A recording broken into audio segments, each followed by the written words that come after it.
నమో గురుభ్యః. మన వ్యాసుల వారు మన గురువుగారు మనకిచ్చిన భాగవతంలో 5వ స్కందంలో ఇప్పుడు 18వ అధ్యాయంలో ఒక్కొక్కళ్ళు ఒక్కొక్క విధంగా వాళ్ళు ఎక్కడ ఉన్నారు, ఎక్కడికి వెళ్ళడానికి ప్రయత్నం చేస్తూ ఉన్నారు. ఆత్మ సాధనకి ఒక్కొక్క మెట్టు ఎట్లా ఎక్కుతూ వెళ్తూ ఉన్నారు. ఆ ఆరోహణ ఆరురుక్షతో ఉన్నవాళ్ళు ఎట్లా యోగారూఢ స్థితి కోసము ప్రయత్నాలు, సాధనలు చేస్తూ ఉన్నారు అని ఒక్కొక్కళ్ళని పెట్టుకుని ఉదాహరణగా చూపిస్తూ వస్తూ ఉన్నారు మన గురువుగారు. ముందు ఇలావృతం అని ఒకటున్నది. అక్కడ భగుడు అని ఒక సాధకుడున్నాడు. సంకర్షణ రూపంలో ఆత్మను ఆయన ధ్యానిస్తూ ఉన్నాడు. అనగనగా భద్రాశ్వ వర్షం అని ఒకటున్నది. అక్కడ భద్రస్రవసుల వారు హయగ్రీవ స్వరూపంగా ఆత్మని ఉపాసన చేస్తూ ఉన్నాడు. అనగనగా హరివర్షమనున్నది. అక్కడ ప్రహ్లాదుడు నరసింహావతారంతో ఉపాసన చేస్తూ ఉన్నాడు అని చెప్తూ ఇంకిక్కడ కేతుమాలమన్న వర్షం గురించి చెప్తూ ఉన్నారు. 3 అయ్యాయి గదా! నాలుగోది చూద్దాము. ఇంకా కొన్నున్నాయి. ఇంకో 4, 5, 6 ఉన్నాయి. నెమ్మదిగా చూస్తూ వెళ్దాము.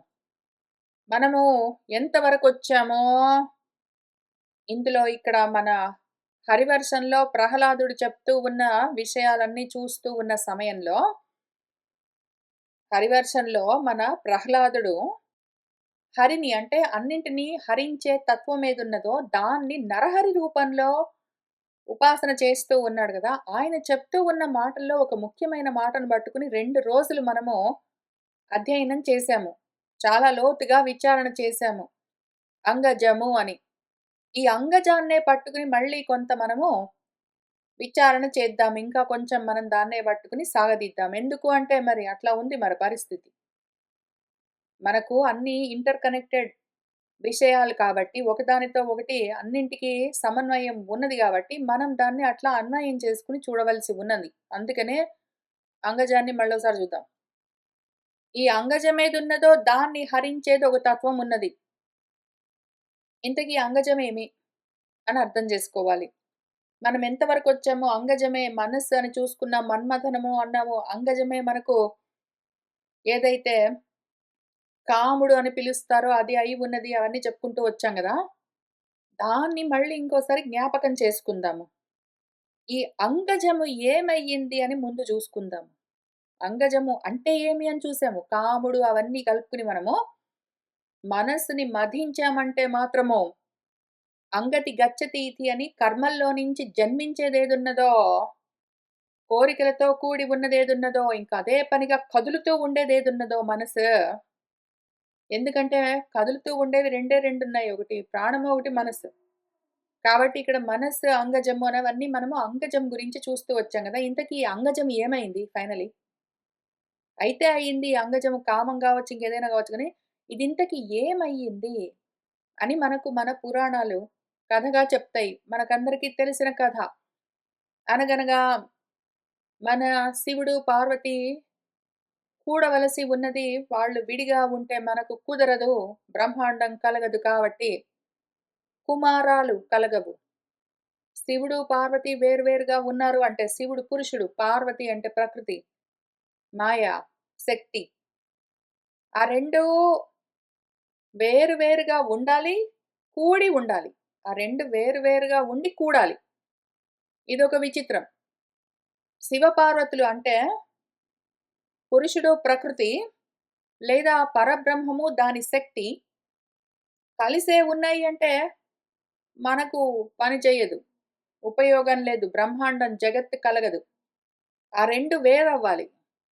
మన పురంజనుడు మన పురుషుడు. పురంలో జన్మ తీసుకున్నవాడు పురిసేత్తయితి అని పురంలో ప్రవేశించిన వాడు పురుషుడెవడున్నాడో పురంజనుడు అని కథ చెప్తూ వచ్చారు. ఆ పురంజనుడు ఒకడుండాలి.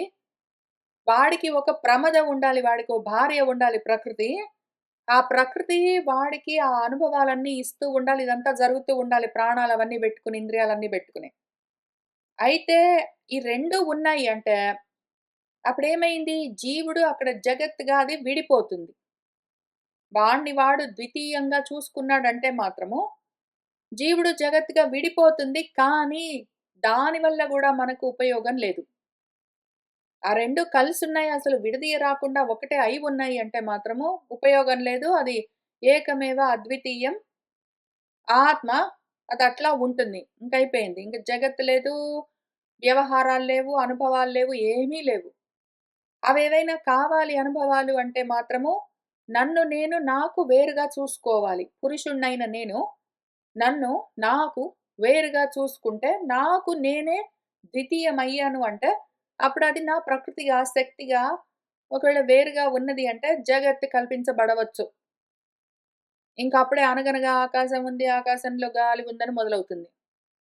అయితే అక్కడికే ఉంటే మనకేం ఉపయోగమో? నేనున్నాను, ఆ జగత్తున్నది. కానీ అనుభవించడానికి ఆ కుమారము దేహం ఒకటి కావాలి గదా!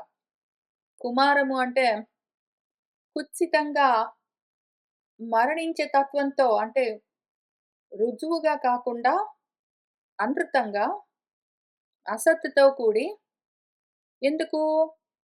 మృతత్వము, జన్మ ఇటువంటివన్నీ అసత్. వాటితో కూడి ఉన్నదేదున్నదో దాని పేరు కుమారము. నశించే లక్షణంతో ఉన్నది అని అర్థం. కుమారము అంటే నశించే లక్షణంతో ఉన్నది అని అర్థం. ఇక్కడ గూడా కుత్సితః మారః అని మరణ స్వభావంతో ఉండడం. కాబట్టి ఇప్పుడు మన కుమారం కలగాలి అంటే ఈ జీవుడొకటి, ఆ జగత్తొకటి అంటే ఆ పురుషుడొకటి, వాడి దేహం ఒకటి. ఆ పురుషుడొకటుంది గదా! ఆ పురుషుడు ఆ పురిలో, ఆ దేహంలో ఉంటాడు. అందులో వాడి ప్రకృతేదున్నదో వాడి స్వభావము, అది వేరే దేహాలతో కూడితే అప్పుడు వేరే కుమారాలన్నీ అంటే జీవులన్నీ పుట్టుకొనొస్తాయి. జగత్ పంచభూతాలతో తయారవుతుంది. పంచభూతాలతో తయారైన జీవులు గూడా గావాలి మరి. జగత్తుత్తగా ఉంటే ఉపయోగం లేదు మనకి. జీవులు గూడా గావాలి. ఈ పురుషుడు, ఆ ప్రకృతి 2 వేరుగా ఉంటే సరిపోదు. ఆ 2 కూడి అసలు మొత్తం ఒక్కటే అయిపోతే మనకు పనికిరాదు. ఆ 2 వేరుగా ఉంటే గూడా ఉపయోగం లేదు. ఆ 2 వేరుగా ఉండాలి, కూడి ఉండాలి. ఆ 2 కలిస్తే అప్పుడు కుమారాలన్నీ పుట్టుకొనొస్తూ ఉంటాయి. అయితే అట్లా కలగాలి అంటే మన కథలో మన కథానాయకులిద్దరూ మెయిన్ లీడ్స్ దూరం దూరంగా ఉన్నారట. దాంతో వాళ్ళిద్దరికీ కలవాలి అన్న కోరిక, కామము కలగడం కోసము మనస్సు మధించవలసి ఉంది. మనస్సు ఒకవేళ మధించబడిందంటే, మనసు కదిలింది అంట, కోరిక కలుగుతుంది. కాముడు కలుగుతాడు. అందుకనే మన్మధుడు, కాముడు ఆ అంగంలోనే అంగతి గచ్చతీత అంగం అంటే శరీరం అనుకోండిప్పుడు. కదులుతూ ఉండేది శరీరం, దేహము. అందులో జన్మించేది మనసనుకోండి. ఆ దేహంలో. దేహం కలిగింది అంటే వెంటనే కోరిక కలగాలి.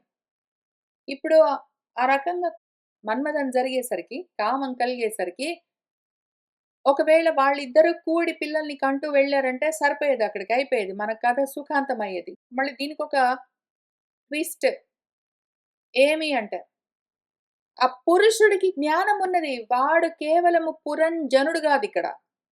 మన భాగవతంలోనే ఇంతకు ముందు స్కందంలో మన గురువుగారు మనకు చేసిన ఉపదేశంలో నారదుడు మన ప్రాచీన బర్హికి చెప్తూ ఉన్నట్టుగా చూపించిన దాంట్లో ఆ కథలో పురంజనుడు ఉన్నాడు.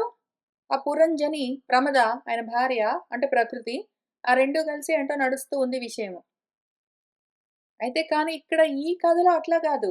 అక్కడ పురంజనుడు కేవలం పురంలో జన్మించి వాడిని వాడు పూర్తిగా మర్చిపోయి స్వరూప జ్ఞానము ఆ స్మృతి భ్రంశమై వాడు ప్రణశ్యతి స్థితిలో ఉన్నాడు. వాడు గాదు గాని ఇక్కడ మనం చెప్పుకుంటున్న ఈ కథలో కథానాయకుడు పురంజనుడు గాదు. పురంజయుడు. మామూలు పురంజయుడు గాదు. త్రిపురాలను జయించినవాడు. త్రిపురాల్ని మామూలుగా జయించడం గాదు. వాటిని అంతం చేసినవాడు త్రిపురాంతకుడు. ఇంక దాంతోటేమైంది? పురంజనుడు గాదు. పురంజయుడు గాబట్టి జ్ఞానంతో ఉన్నాడు. మనకీ ప్రాబ్లమ్. పురంజనుడుగా ఉంటే కర్మలతో ఉంటాడు. పురంజయుడిగా ఉంటే జ్ఞానంతో ఉంటాడు. జ్ఞానంతో ఉండేసరికి ఏమైంది? కామం కలిగినా గూడా ఈ జ్ఞానంలో ఆ కామము దగ్ధమైపోయింది. కామం లేదంటే కర్మలు లేవు. కామము, కర్మలు అన్నీ దహించుకుని పోయాయి జ్ఞానాగ్నిలో. అప్పుడేమి జరిగింది అంటే చాలా అందంగా జెప్తారు మన గురువుగారు. అప్పుడు ఈ అంగజము ఏదున్నదో మనస్సు అదే కామము, కాముడు, మన్మధుడు ఏమయ్యాడు అంటే పైగా పంచ సాయకాలుంటాయి. పంచ పూల బాణాలు అంటే పంచ ఇంద్రియాలతో కోరికలు కలుగుతూ ఉంటాయి. అదంతా ఎంత చాలా స్పెసిఫిక్‌గా, సింబాలిక్‌గా చెప్తూ ఉన్న విషయము. ఇంతకీ మనవాడు ఆ పంచ పూల బాణాలు వేసేసరికి అంటే పంచేంద్రియాలతో కోరిక కలగడానికి ప్రయత్నం చేసేసరికి ఈయనేమో జ్ఞానంతో ఉన్నాడు. దాంతో దగ్ధమైపోయాయి. ఇంద్రియాలన్నీ నిగ్రహించబడ్డాయి. అప్పుడేం జరిగింది? ఈ అంగజము కాస్త అనంగుడయ్యాడు అని ఎంత అందంగా, హృద్యంగా చెప్తారో. అనంగుడయ్యాడు. అనంగుడయ్యాడు అంటే మనం ఏం చెప్తాము? అంగం అంటే శరీరం అనుకుందాం అనుకుంటే, అంగజం అంటే శరీరంలో, దేహంలో కలిగేది కోరిక అనుకున్నాం అనుకోండి. అనంగము అంటే, అంగము అంటే దేహం లేదు. దేహము బూడిద కుప్ప అయింది. కానీ మాత్రము శరీరం లేకుండా అశరీరంగానే కోరిక మనలో కదులుతూ ఉంటుంది అని దానికి ఒక రకమైన అర్థము బాగా ప్రచారంలో ఉన్నది ప్రపంచంలో. కానీ ఇక్కడ అది గాదు. అంగం అంటే ఇక్కడ దేహం గాదు. దేహంలో జన్మించే కామం గురించి చెప్పుకోవట్లేదు. దేహాన్ని పెట్టుకుని కామము కర్మలతో సుఖానుభవాలో ఏవో ఒకటి దుఃఖానుభవాలో పొందుతుంటుంది. అది వేరే విషయం. కానీ ఇక్కడ అంగం అంటే అంగతి గచ్చతి ఇతి అని కదులుతూ ఉంటుంది. కర్మ అని అర్థం లేదా కాలం అని అర్థం. అటువంటప్పుడు అనంగము అంటే దేహం గాదు. కదలికలు లేవు అని అర్థం. దాని అందం చూడండి. అంగజము అంటే కర్మల నుంచి వచ్చింది అని అర్థం. అనంగము అంటే కర్మలు నశించి ఉన్నది అని అర్థం. జ్ఞానం ఎప్పుడైతే ఉదయించిందో కర్మలు నశించిపోతాయని దానికి అర్థం. అయితే మన వాళ్ళకు అది ఇష్టముండదు. అక్కడికి సుఖాంతం యాక్చువల్‌గా ఆధ్యాత్మిక పరంగా, ఆత్మ పరంగా అది సుఖాంతము. ఎప్పుడైతే మనసు మథనం జరిగి, అందులో నుంచి కామము జన్మించి, ఆ మనసు ఆ కామంతో కూడి ఉన్న మనసు పంచేంద్రియాలతో, జ్ఞానేంద్రియాలతో కోరికలను కోరుతూ ఉంటే, జ్ఞానంతో వాటిని భస్మం చేశామంటే ఇంక అయిపోయిందక్కడికి. మనకు స్టోరీ హ్యాపీ ఎండింగ్. కానీ మనకు అటువంటి స్టోరీస్ నచ్చవు. జగత్తు నశించిపోయింది, కర్మలు ఆగిపోయాయి, అనుభవాలు ఉండవింకా అంటే మనకు నచ్చదు. మళ్ళీ మనకు కుమారం కావలసిందే. ఉండి తీరవలసిందే కాబట్టి, మళ్ళీ ప్రయత్నాలు చేస్తాము మనం ఏదో విధంగా. చేసి ఈ జీవుడిని వాడి ప్రకృతికి విడదీసి, ద్వితీయాన్ని కల్పించి మళ్ళీ ఆ 2 ప్రాకృతికంగా, వికృతంగా అంటే విశేషంగా ఆకారాలను సృష్టించడం కోసము కూడవలసిందే అని మనము ప్రయత్నాల్లో ఉంటాము. మనకు ఆ కుమారాలు కావాలి. కుమారాలతో సరిపోదు మళ్ళీ గణపతులు గావాలి. గణాలను నడిపిస్తూ ఉన్న అంతఃకరణం గావాలి. కుమారము దేహము, గణపతి అంతఃకరణము. ఆ 2 ఉండాలి మరి మనకు. దేహేంద్రియాలతో కూడిన మనసంతా బెట్టుకుని మనము ఇదిగో ఈ జగత్తులో ఏవో కోరికలన్నీ కల్పించుకుని, వాటి కోసం కర్మలన్నీ తగిలించుకుని, అందుకోసం అనుభవాలన్నీ పొందుతూ, ఆ అనుభవాలు ఎప్పుడూ మనకు అసంతృప్తినే కలిగిస్తూ ఉంటాయి. ఎందుకు అంటే అవన్నీ ఎప్పుడు పరిచ్ఛిన్నమైన అనుభవాలే గాబట్టి, పరిచ్ఛిన్నమైన ఆనందమే ఇస్తాయి. అందుకని మనకు నచ్చదు. మనం ఏదో ప్రయత్నం చేస్తూ ఉంటాం. ఇప్పుడు ఇది గోల. ఇది మన గోల. ఇది సెటప్.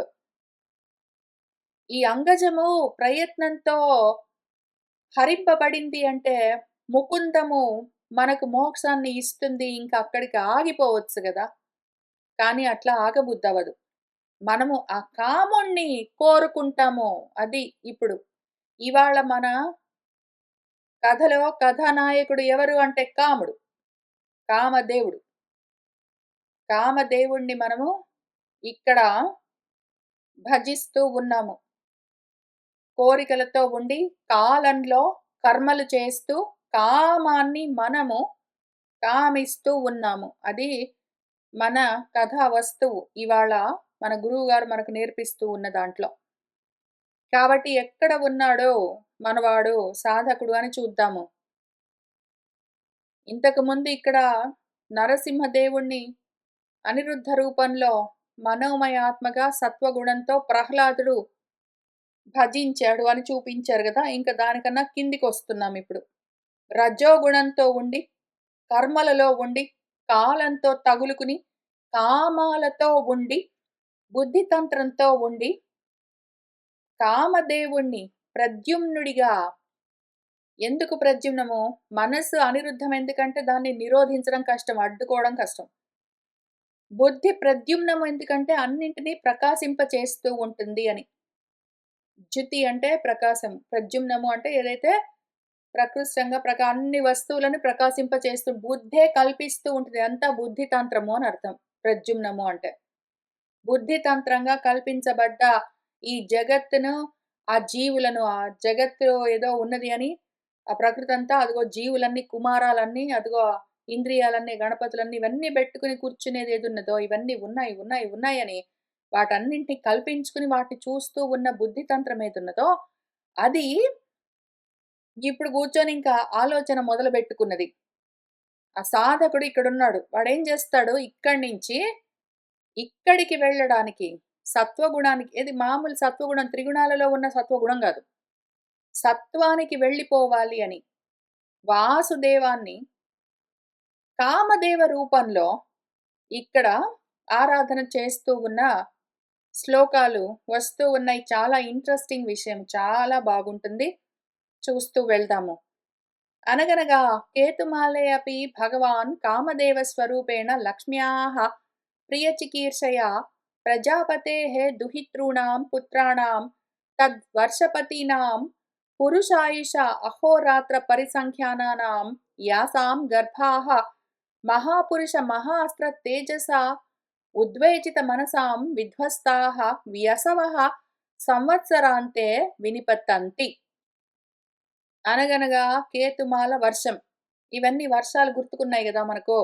అనగనగా ఒక బ్రహ్మాండం అని ఒక అండం ఉన్నది. ఆ అండం పైన కొంచెం పెచ్చు ఏదో ఈయన త్రివిక్రమావతారంలో 3 లోకాలు ఆక్రమించుకుంటూ వెళ్ళిపోతే ఆయన పాదం యొక్క బొటన వేలి గోరు తాకడంతో ఓ పెచ్చ గీరుకుని విరిగింది. అక్కడి నుంచి ఆకాశ గంగ అందులోకి ప్రవేశించింది. ఇంక లోపల నుంచి వచ్చింది. ఇంక అదంతా వర్షాల్లో ప్రవహిస్తూ ఉన్నదనంతా చెప్తూ వచ్చారు గదా! అందులో ఒక వర్షము కేతుమాల వర్షం. ఈ కేతుమాల వర్షంలో అనగనగా అప్పుడేం జరిగిందంటే, భగవంతుడు కామదేవ స్వరూపంగా ఏం చేస్తూ ఉన్నాడు అంటే, లక్ష్మికి ప్రియాన్ని కలిగిస్తూ ఉన్నాడు. మన వాళ్ళేం చేస్తారంటే, విష్ణుమూర్తి ఉన్నాడు గదా! విష్ణుమూర్తికి కొడుకు విష్ణుమూర్తి భార్య లక్ష్మీదేవి. వాళ్ళిద్దరికి కొడుకు మన్మథుడు. ఆయనే కాముడు లేదా కామదేవుడు. ఆయన భార్య రతీదేవి అని చెప్తారు. ఇక్కడ ఈ కొద్ది శ్లోకాల్లో మన గురువుగారు ఈ విషయాన్ని చెప్తూ ఉన్నప్పుడు, కామదేవుడు, వాసుదేవుడు, హృషికేశుడు ఇవంతా వేరు వేరు గాదు. తండ్రి కొడుకులు గాదు. ఒక్కడే. లక్ష్మీదేవి వేరు, లక్ష్మీదేవి కోడలు రతీదేవి వేరు గాదు. లక్ష్మీదేవే రతీదేవనుకో, రమాదేవనుకో అన్నీ అదే.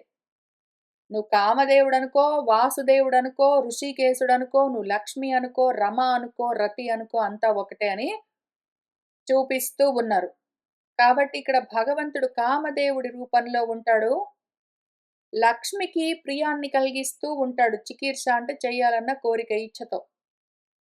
అయితే లక్ష్మికి మాత్రమే గాదు, ప్రజాపతి ఉన్నాడు మరి. ఈ కేతుమాల వర్షాన్ని నడిపిస్తూ ఉన్న ప్రజాపతి ఉంటాడు గదా! ఆ ప్రజాపతికి దుహితలున్నారు. అంటే కూతుర్లు. ఆ ప్రజాపతికి పుత్రులున్నారు. కొడుకులు. ఇప్పుడు వీళ్ళందరూ గూడా మన ప్రజాపతి యొక్క కొడుకులు, కూతుర్లు వీళ్ళందరూ గూడా ఈ వర్షపతులు అంటే కేతుమాలమన్న వర్షానికి వాళ్ళు పతులు. పాలిస్తూ ఉంటారు. పాలకులు. వాళ్ళు ఎంతమందున్నారు అంటే ఈ ప్రజాపతి యొక్క కూతుర్లు, కొడుకులు ఎంతమంది అంటే ఒక పురుషుడి ఆయుష్ ఉన్నదనుకో అంటే ఒక 100 సంవత్సరాలు బ్రతికి ఉన్నాడనుకో ఒక పురుషుడు. వాడి ఆయుష్ 100 ఏళ్లనుకో 100 సంవత్సరాలు.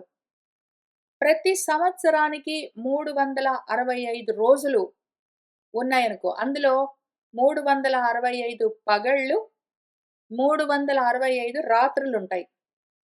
ఈ 365 పగళ్ళు ప్లస్ 365 రాత్రులు ఒక్క సంవత్సరానికి ఉంటే, అవి మొత్తం కలిపి 730 ఉంటాయి. అంటే ఒక సంవత్సరానికి 730. ఈ 730 ఇంటూ 100 సంవత్సరాలు కాబట్టి మొత్తం కలిపి 73,000 రాత్రుపగళ్ళు కలిపి ఉంటాయి. ఇంత పరిసంఖ్యలో ఉన్న ఒక పురుషుడి ఆయుష్ ఎంతుంటుందో, అందులో ఎన్ని రాత్రుళ్ళు, ఎన్ని పగళ్ళుంటాయో, అన్ని సంఖ్యలో ఈ ప్రజాపతి కూతుర్లు, కొడుకులు ఉంటారు. అంటే ఏమర్థము? ప్రజాపతి ఎవరు ఇక్కడ? కాలము. ప్రజలను పాలిస్తూ ఉన్నది కాలము. ఆ కాలానికి రాత్రుల్లో, పగల్లో అని సంతానము.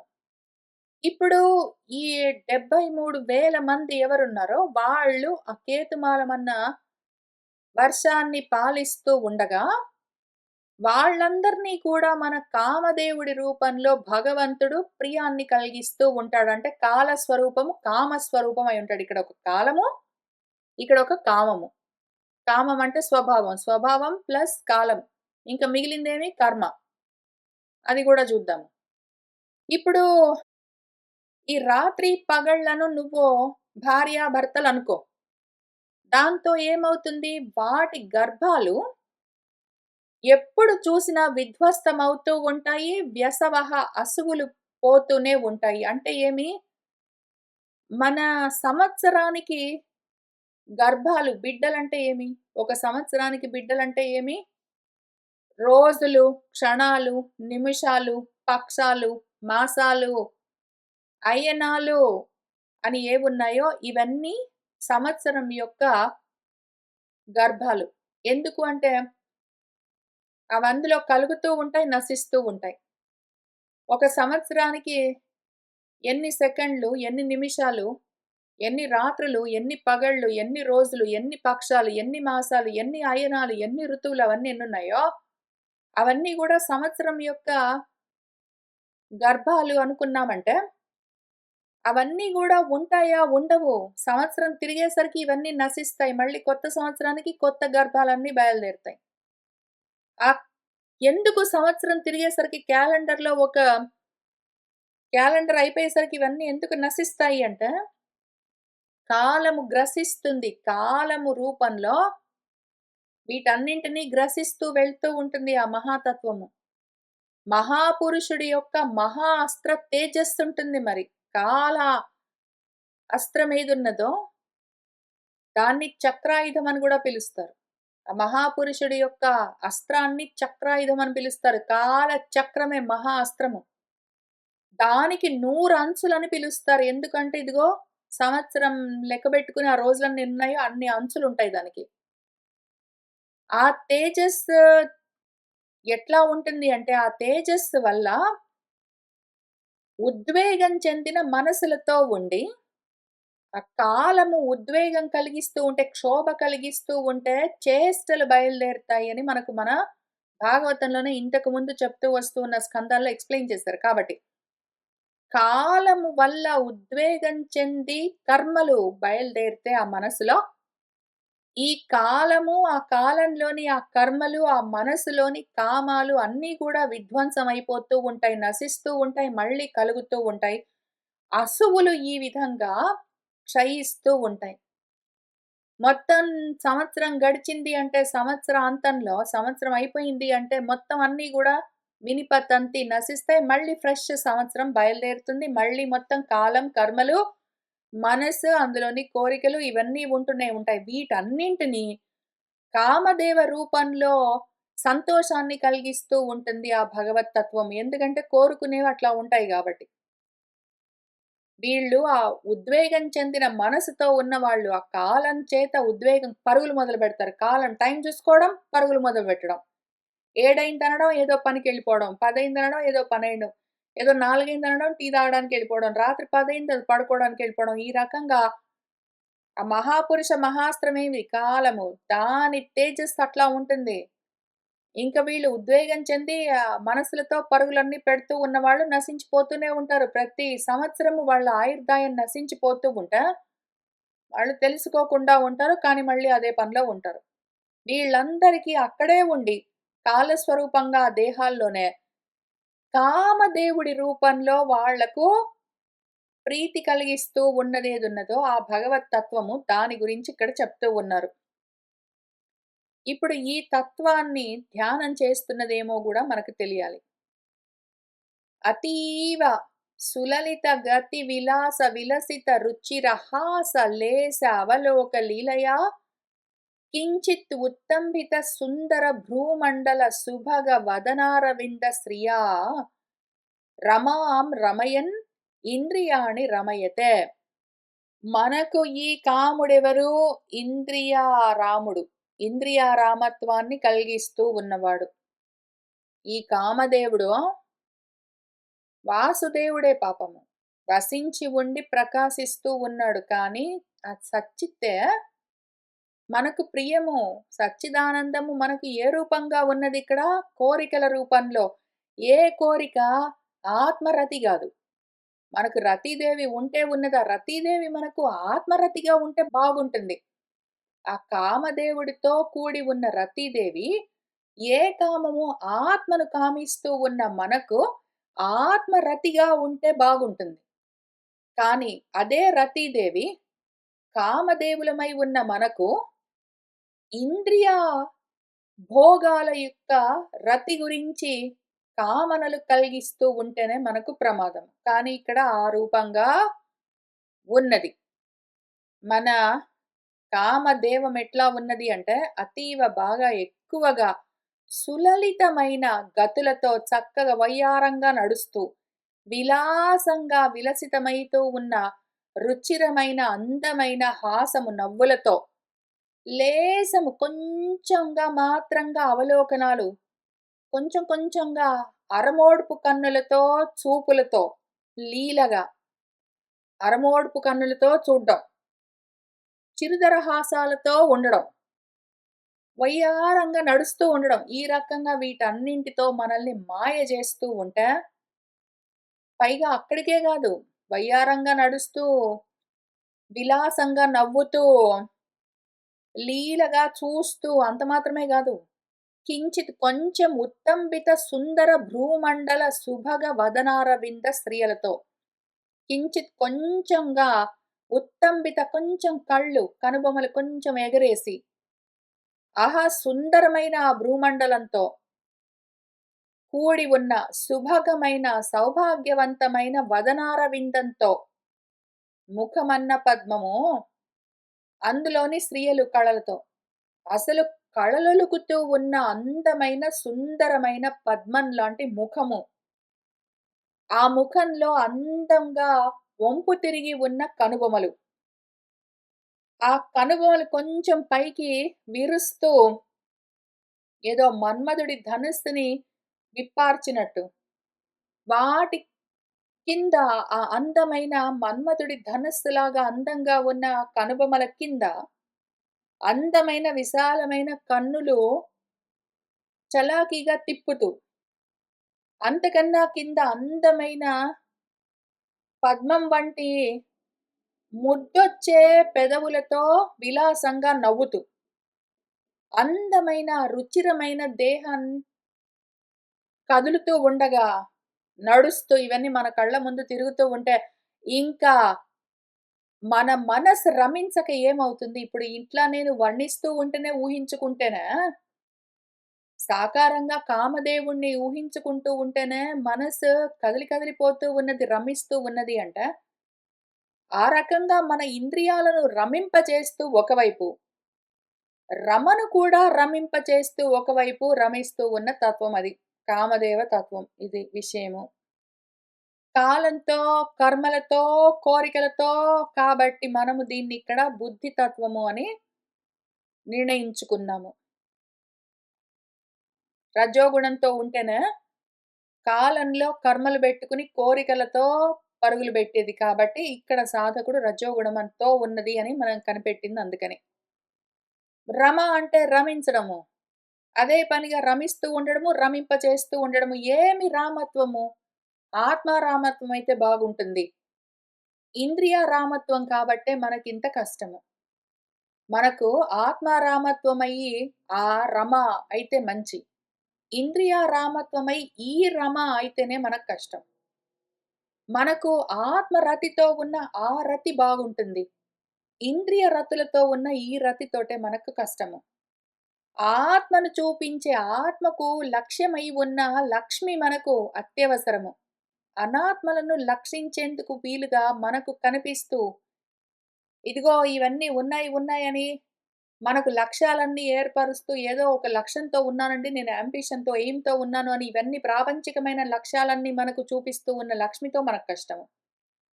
మనకు లక్ష్మి, రమ, రతి అని ఏ పేర్లతో ఉన్నా సరే, ఆత్మను చూపిస్తూ ఉన్నంత వరకు మనకు ఆ స్త్రీ మనకు ఆశ్రయమై ఉంటుంది. ఆత్మాశ్రయము. కానీ ఎంతవరకైతే మన లక్ష్యమంతా ప్రాపంచికమైన విషయాల గురించే. మన రతి ఎంతసేపు కోరికలు, బాహ్యమైన పదార్థాల గురించే. మన రామత్వము ఎంతసేపు ఇంద్రియాల లోలత్వంతోటే. ఇట్లా ఉంటేనే మనకు కష్టము. కాబట్టి ఇందులోంచి బయటపడడానికి మనకు ఈ ధ్యానము చెప్తూ ఉన్నారు. విషయంగా ఇస్తూ ఉన్నారు. తద్భగవతః మాయామయం రూపం పరమ సమాధియోగేన రమాదేవి సంవత్సరస్య రాత్రిషు ప్రజాపతేః దుహితృభిః ఉపేతా అహస్సు చ తద్భర్తృభిః ఉపాస్తే ఇదం చ ఉదాహరతి. ఆ భగవంతుడెవరున్నాడో మాయామయమైన రూపాన్ని ధరించి కామదేవుడిగా కనిపిస్తూ ఉన్న సాకారమైన తత్వమేదున్నదో దాన్ని మన రమాదేవి పరమ సమాధి యోగంతో, పరమ సమాధితో గొప్ప సమస్థితిలో ఉండి, రాత్రిపూట రాత్రి అభిమాన దేవతలని ఉంటాయి. రాత్రి దేవతలు. అవేవి అంటే ఆ సంవత్సరంలోని ప్రజాపతి యొక్క దుహితలు, కూతుర్లు. అట్లానే పగటిపూట పగళ్లలో వాటి భర్తలు, పగటి అభిమాన దేవతలు వాటితో కలిసి, రాత్రిపూట రాత్రి అభిమాన దేవతలతో, పగటిపూట పగటి అభిమాన దేవతలతో, సంవత్సరం మొత్తము ఆ రమాదేవి కామాన్ని ఉపాసిస్తూ ఉంటుంది. పగటిపూట అంటే జాగ్రత్త అవస్థలో ఈ జగత్తులో, రాత్రిపూట అంటే స్వప్నావస్థలో ఆ జగత్తులో, ఆ లోకంలో. ఆ లోకాల్లో, ఈ లోకాల్లో జాగ్రత్త అవస్థలో, స్వప్నావస్థలో, జాగ్రత్త అవస్థలో, స్వప్నావస్థలో సంవత్సరం పొడవుతా ఇదే పనిగా రమాదేవి మనల్ని ఆ కాముడితో కలిపి ఉంచి ఇంద్రియలోలత్వంతో రమింపచేస్తూనే ఉంటుంది. అయితే కానీ ఎప్పుడైతే అదే రమాదేవి మనల్ని ఇంద్రియారాముల నుంచి ఆత్మారాముల్ని చెయ్యాలనుకున్నదంటే ఇంకప్పుడు ఈ విధంగా ధ్యానం మొదలుపెడుతుంది. ఆ ధ్యానాన్ని ఇక్కడ కొద్ది శ్లోకాల్లో ఇచ్చారు. చూస్తూ వెళ్దాము. ఓం హ్రాం హ్రీం హ్రూం అని బీజాక్షరాలిచ్చారు. వాటిని పక్కన పెడదాము. ఉపాసన గాబట్టి అక్కడక్కడ ప్రహ్లాదుడి దగ్గర నరసింహావతారానికి వాటికి బీజాలనిస్తున్నారు. మనము ఉపాసకులం కాము కాబట్టి, బీజోపాసకులము. బీజాక్షరాలని ఉపాసన చేయట్లేదు కాబట్టి, తత్వాన్ని పట్టుకోవడానికి మన గురువుగారు చెప్తూ ఉన్నది చూస్తూ వెళ్దాము.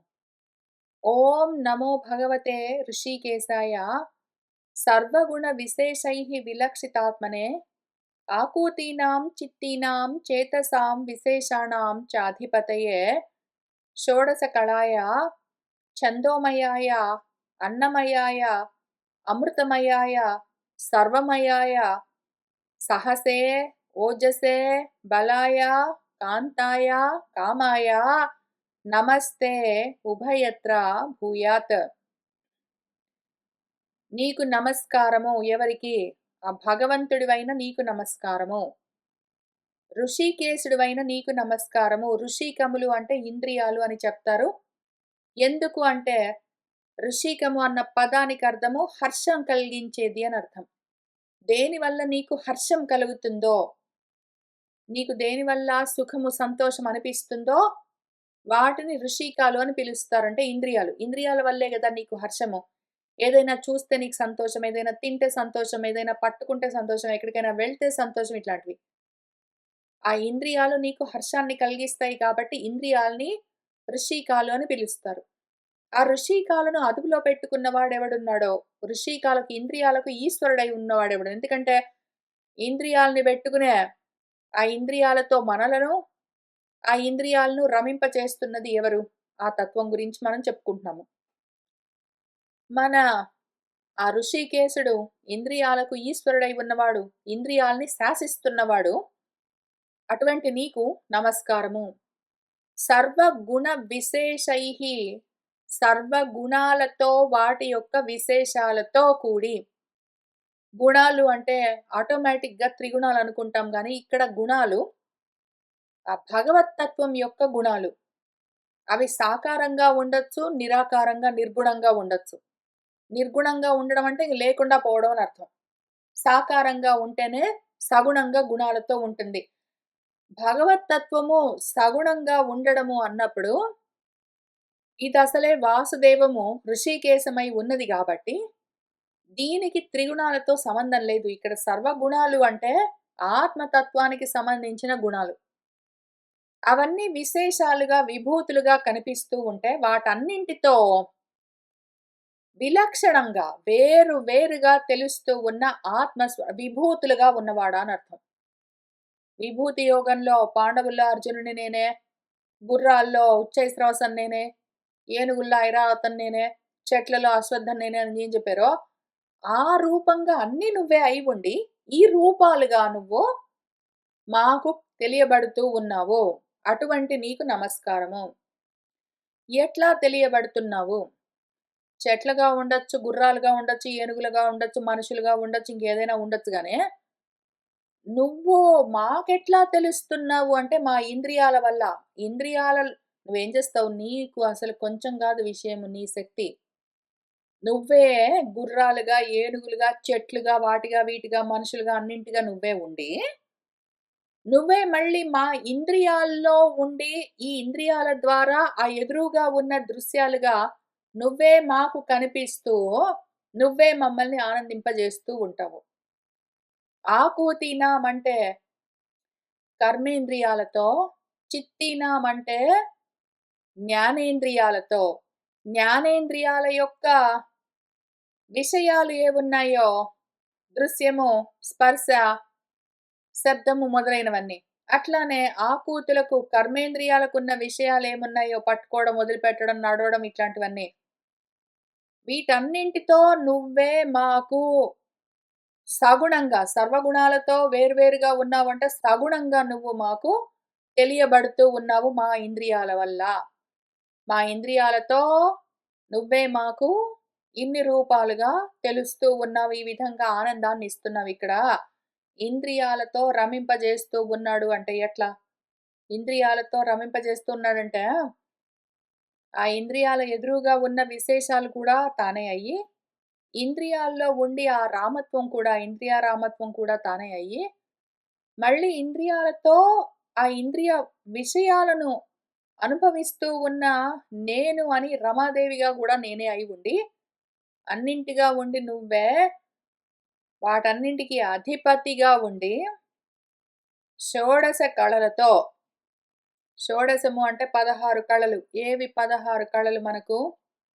పంచ జ్ఞానేంద్రియాలు, పంచ కర్మేంద్రియాలు 10, పంచ తన్మాత్రలు 5, మొత్తం కలిపి 15, ఒక మనసు. లేదా అభిమానం అనుకోండి, లేదా మమకారం అనుకోండి, ఏదైనా సరే.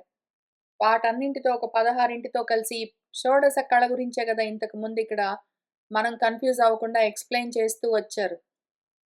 పైన షోడశ కళలతో ఉన్నది అని ఆ తత్వాన్ని ఎక్స్‌ప్లెయిన్ చేస్తూ, ఇక్కడ మన రహుగణుడికి మన బ్రహ్మం ఉపదేశం చేస్తూ ఉన్న సందర్భంలో ఏకాదశోధ్యాయంలో 11th చాప్టర్‌లో ఇప్పుడు 18th చాప్టర్‌లో ఉన్నాం. 18వ అధ్యాయంలో ఉన్నాం.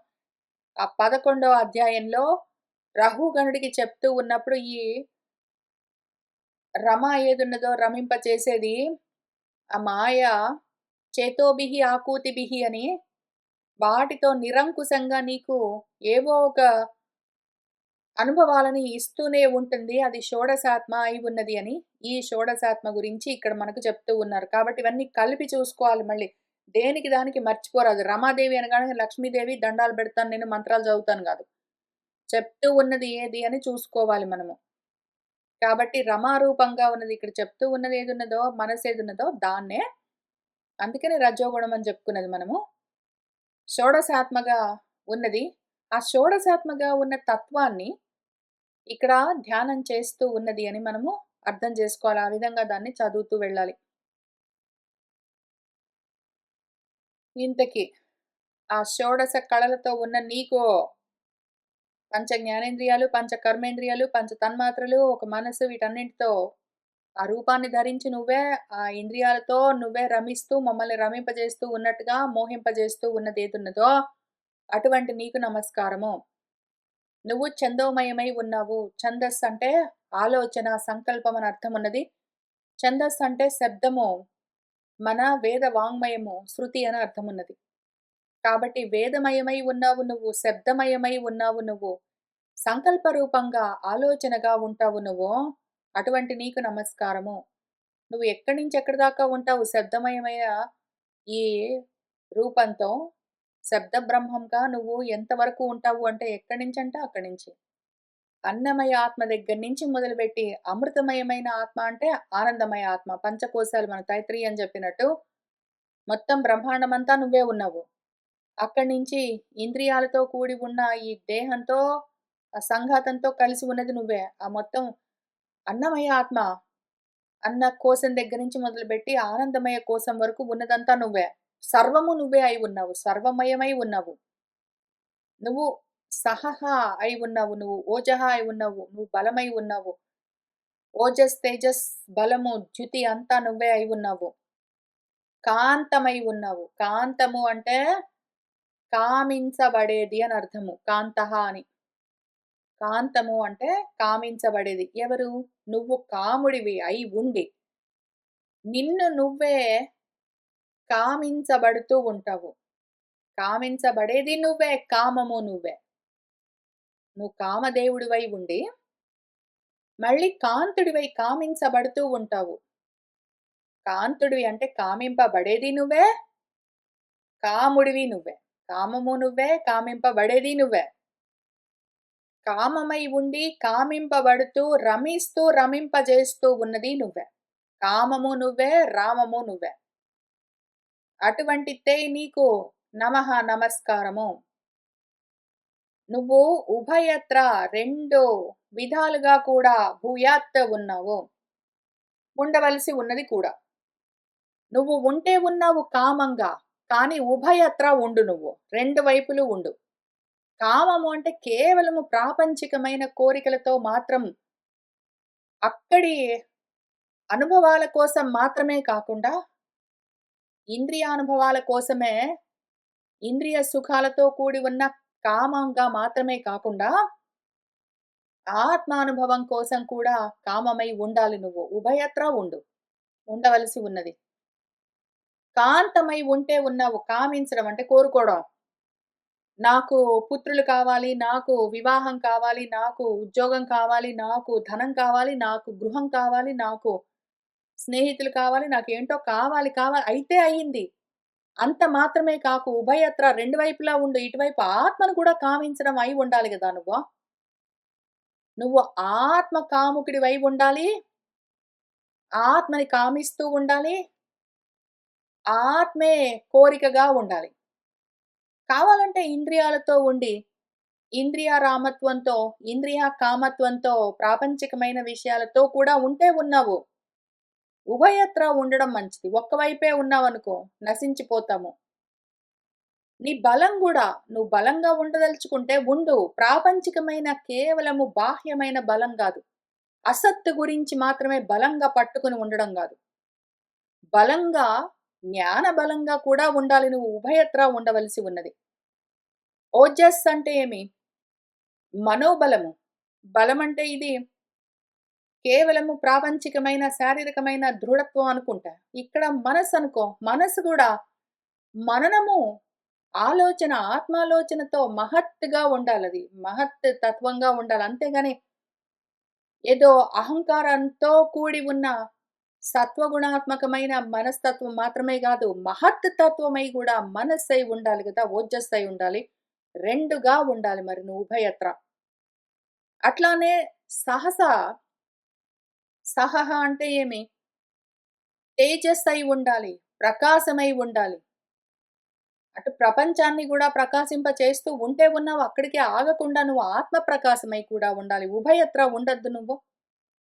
2గా ఉండు నువ్వు అని ఇక్కడ చెప్తూ ఉన్నారు. హృషీకం అంటే ఏమి? హృషీకం అంటే హర్షాన్ని కలిగించేది కాబట్టి ఇంద్రియము. ఇంద్రియాలన్నింటికి నువ్వు ఈశ్వరుడివై ఉన్నావు. హృషీకేశుడివి అంటే మొత్తం ఇంద్రియాల మాత్రమేనా హర్షాన్ని కలిగించేది? ఆత్మహర్షము, ఆత్మతృప్తి, ఆత్మానందము. ఆ విధంగా గూడా నువ్వు ఉభయత్రా ఉండొద్దు. అట్లా గూడా ఉండవలసి ఉన్నది. ఎక్కువగా ఇట్లానే ఉండు నువ్వు. సర్వగుణాలతో కూడి ఉండి నువ్వు విశేషాలుగా లక్షింపబడుతూ ఉన్నా గూడా, అవన్నీ గూడా ఆత్మను లక్షింపచేసే విధంగా ఉండవలసి ఉన్నది నువ్వు.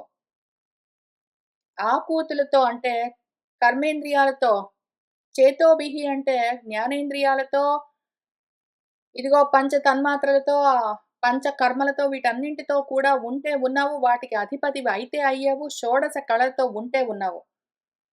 అయితే కానీ వాటన్నింటినీ కూడా కలుపుకొని చూడగలిగే ఛందోమయమైన, ఆలోచనామయమైన రూపంగా కూడా నువ్వు ఉండాలి గదా! అన్నమయాత్మగా, ప్రాణమయాత్మగా, మనోమయాత్మగా, విజ్ఞానమయాత్మగా, ఆనందమయాత్మగా ఉంటే ఉన్నావు.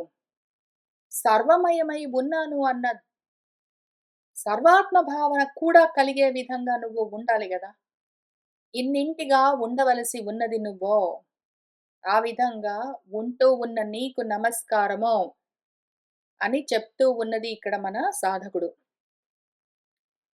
తర్వాత స్త్రియః వ్రతైః త్వా ఋషికేశ్వరం స్వతః హి ఆరాధ్య లోకే పతిం ఆశాసతే అన్యం తాసాం నతే వై పరిపాంతి అపత్యం ప్రియం ధనం ఆయుంషి యతః అస్వతంత్రాః.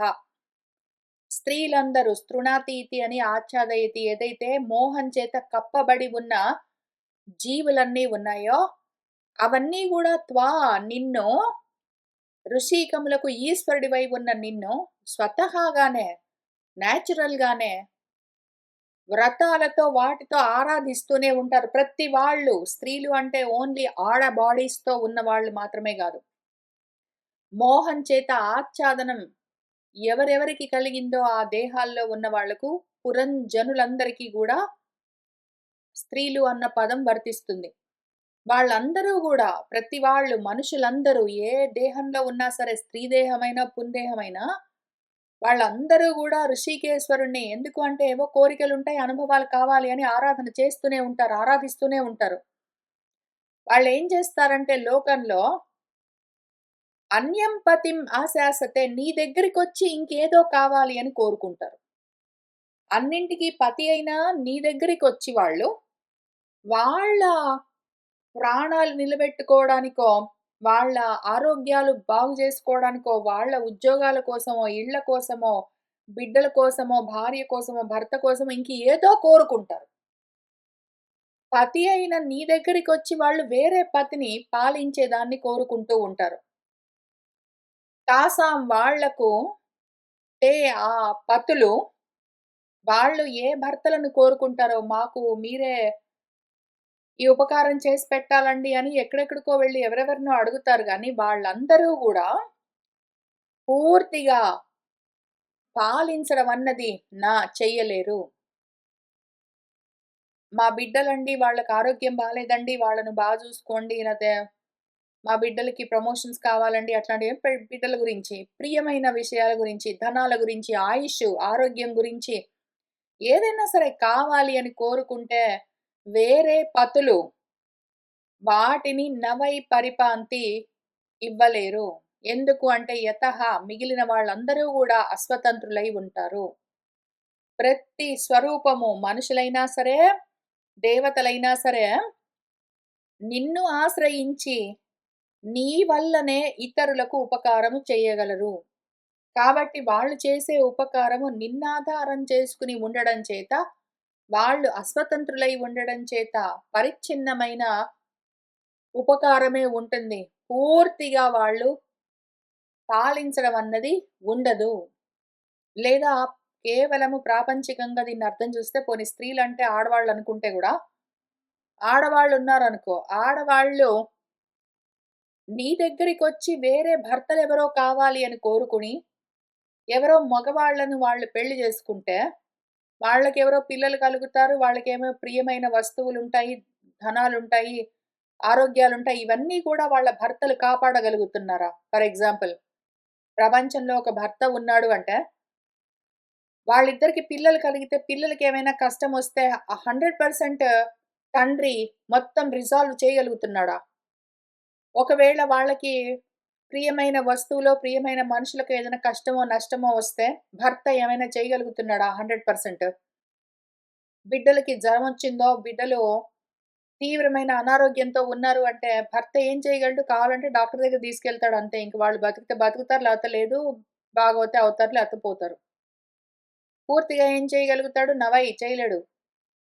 డబ్బులున్నాయనుకో, అయిపోతున్నాయనుకో, ఇంకా సరిపోవట్లేదనుకో, ఏం చేయగలడు భర్త? కొంచెమే చేయగలడు.